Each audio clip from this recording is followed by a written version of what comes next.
Hey, Dr. Centeno here, and we're going to take a very quick but hard look at the evidence base for surgical orthopedics. So these are the grades I'm going to use. These are fairly standard, but I've kind of reordered them from A through F, kind of like the grades you get in school.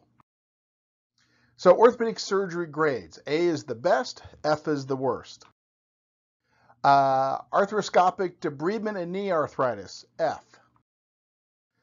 Knee meniscectomy for really anyone over 35, F. 3 large randomized controlled trials showing it's not effective.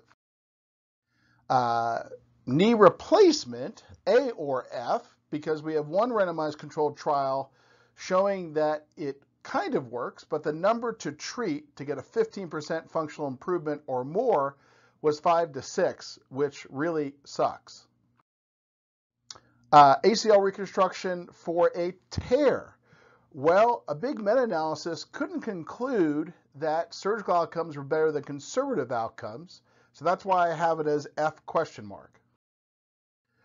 Shoulder rotator cuff repair with decompression, F. Shoulder rotator cuff repair for full thickness tear, F, based on 57 randomized controlled trials. Lumbar fusion for degenerative disc disease, F. No better than conservative care, but with a 10 to 24% complication rate. That's all I have. Thanks so much for watching and have a great day.